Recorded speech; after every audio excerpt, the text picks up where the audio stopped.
சட்டத்திற்கு செல்ல மாவட்ட ஆட்சியர் அனுமதி மறுப்பதாக தமிழக வெற்றிக்கழக நிர்வாகிகள் புகார் தெரிவித்துள்ளனர்.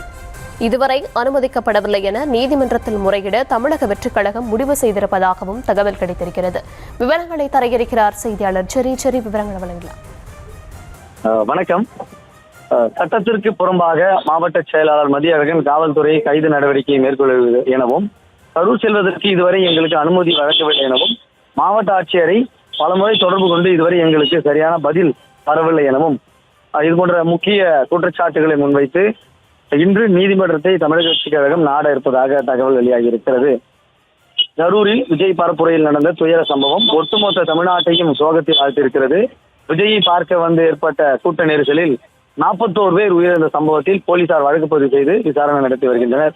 இந்த துயர சம்பவம் தொடர்பாக தாவேக தலைவர் விஜய் மட்டும் இரங்கல் தெரிவித்திருக்கக்கூடிய நிலையில் அவரது கட்சி நிர்வாகிகள் யாரும் இரங்கல் தெரிவிக்கவில்லை. இது தொடர்பாக தொடர்பு கொள்ள முடியாத அளவுக்கு தொலைபேசியை அணைத்து வைத்து தொடர்புக்கு வெளியே இருப்பதாகவும் தொடர்ந்து விமர்சனங்கள் குவிந்து வருகிறது.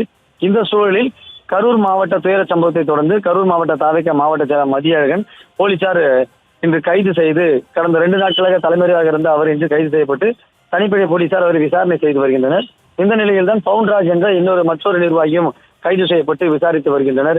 இந்த சூழலில் தான் தமிழக வெற்றிக் கழகம் தற்பொழுது நீதிமன்றத்தை நாட முடிவு செய்திருக்கிறது. அதாவது மாவட்ட ஆட்சியரை பலமுறை தொடர்பு கொண்டு இதுவரை சரியான பதில் வரவில்லை எனவும், சட்டத்துக்கு புறம்பாக மாவட்ட செயலாளர் மதியழகன் காவல்துறை நடவடிக்கை மேற்கொண்டிருக்கிறது எனவும் இந்த கைது நடவடிக்கையை எதிர்த்து நீதிமன்றத்தை நாட உள்ளனர்.